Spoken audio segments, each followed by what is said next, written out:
والصلاة والسلام على من لا نبي بعده أما بعد فأعوذ بالله من الشيطان الرجيم بسم الله الرحمن الرحيم يا قوم ادخلوا الأرض المقدسة التي كتب الله لكم ولا ترتدوا على أدباركم فتنقلبوا خاسرين صدق الله العظيم.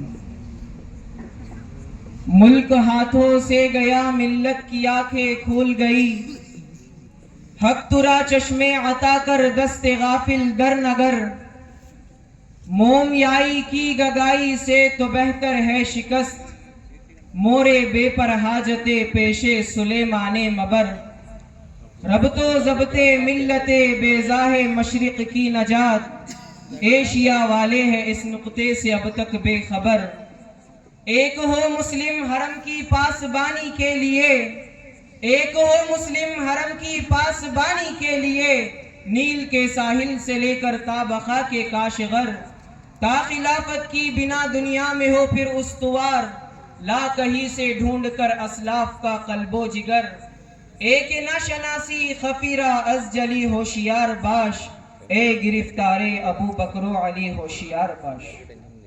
معزز سامعین کرام، آج میں آپ حضرات کے سامنے کسی بے زباں کی زباں بن کے آیا ہوں، کسی کی فریادوں کا بیاں بن کے آیا ہوں، کسی کی سوزہائے جگر کا ترجمان بن کر آیا ہوں. اور میں ترجمانی کیوں نہ کروں؟ میری غیرت ایمانی کا سوال ہے، میں اپنے جذبات کے تلاطم کا سامنا کب تک کروں؟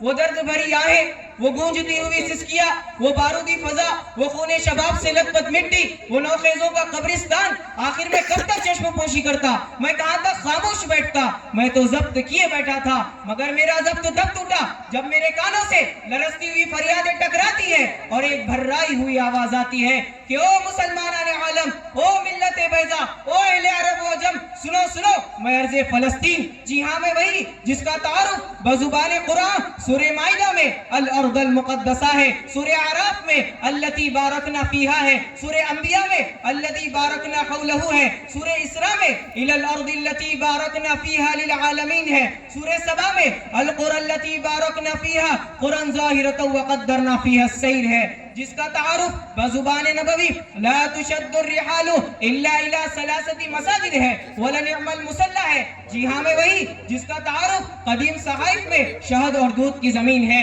جی ہاں میں وہی ہوں جسے ارض محشر کہتے ہیں، جسے ارض معراج کہتے ہیں، جی ہاں میں ہی ہوں محجر ابو الانبیاء، وطن انبیاء، مدفن انبیاء، میری ہی گود میں پلتے ہیں قطب و ابدال، میری ہی گود میں پلتے ہیں مردان مجاہد، جنہیں لا تزال طائفۃ من امتی یقاتلون علی الحق ظاہرین الی یوم القیامہ کا پروانہ ملا ہوا ہے.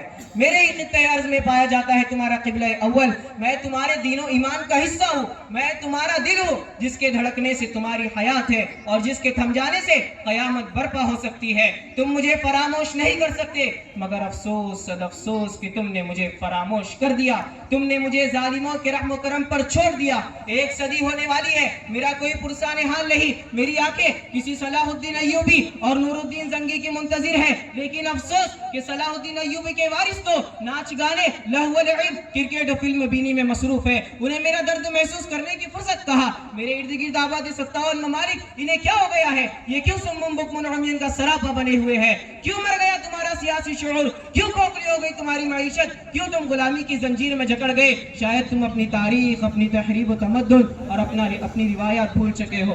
مغربیت تمہارے دل و دماغ میں گھر کر چکی ہے، یہی وجہ ہے کہ تم نے اپنی حیثیت تک کھو دی ہے. ارے تم تو وہ تھے جنہوں نے بدر و یرموک کے معارکے سر کیے تھے. تمہیں یاد ہے نا کہ ساحل سندھ سے ایک اور ایک بنت ہوا کی آواز پر محمد بن قاسم نے کس طرح لبیک کہا تھا. مگر آج جب میری بستیاں سلگ رہی تھی، میرے باشندے بلک رہے تھے، میرے نوخیز اور شیرخوار بچوں کے وجود کو بارودی میزائلوں سے تتر بتر کیا جا رہا تھا، بیماروں، لاچاروں اور ضعیفوں کو تختہ مشق بنایا جا رہا تھا. خصوصاً میرے 2 جانباز و بہادر اسماعیل ہنیہ اور یحییٰ سنوار میری گردن سے توقع غلامی نکالنے کے لیے شہادت کا نذرانہ پیش کر رہے تھے، اور تم تھے کہ تمہارے نوجوان راتوں کو انٹرنیٹ اور انسٹاگرام کی اسکرولنگ میں مست تھے. حقیقت تو یہ ہے کہ تمہارے سروں میں ایک جو تک نہ رہیں. حقیقت تو یہ ہے کہ تمہارا ضمیر مر چکا ہے. او مدعیان ورثہ ایوبی، میں تم سے پوچھنا چاہتا ہوں کہ ارے آخر تم نے کیا کیا ہے، بے قیمت وقت اور بے مقصد مشورہ گاہوں میں ٹھاٹ سے بیٹھے صرف تبصرہ بازیاں کرتے رہے، دشمنوں کے پاس مسئلے کا حل تلاش کرنے کی حماقتیں کرتے رہے اور دل موہ لینے والی لفاظیاں کرتے رہے۔ یاد رکھنا محض لفاظیوں سے کچھ نہیں ہونے والا، پوری طاقت کے ساتھ میدان عمل میں اترنا ہوگا، جس کے لیے بلند نگاہ، طاقتور جسم اور حقیقی ایمان و روحانیت ضروری ہے۔ مگر وہ کہاں سے ملے کہ دن کے 12 بجے تک سو کر پیزا برگر کھا کر تمہارا جسم اور دماغ بھول گیا ہے، مغربیت سے دلی وابستگی کر حقیقت ایمان کی چاشنی اور روحانیت سے محروم ہو گئے ہو، گیمنگ، اسکرولنگ اور نشہ کر کے دینی اور عصری تعلیم سے بہرا ہو گئے ہو اور جہالت کا پتلا بن چکے ہو۔ ابن خطاب کے جانشینوں، تمہیں کچھ احساس کی ہے کہ نہیں؟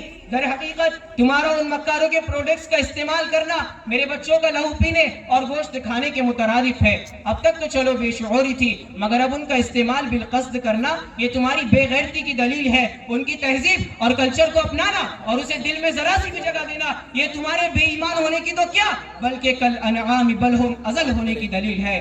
خیر چھوڑو، ابھی وقت ہے، باز آ جاؤ اور غیرت کو للکارو کہ المغضوب علیہم والضالین اور ضربت علیہم الذلۃ والمسکنہ تم پر مسلط ہے۔ ذرا آؤ اور سیکھو میرے مٹھی بھر نوجوانوں سے کہ کیا ہوتی ہے جفا کشی، کیا ہوتی ہے بصیرت، کیا ہوتی ہے تعلیم و تربیت کی طاقت، کیا ہوتا ہے تھوڑی سی مادیت کے سہارے روحانیت کے بلبوتے پر پہاڑوں سے ٹکرا جانا، ہنستے ہوئے زخموں کو سہ کر موت کو گلے لگا لینا۔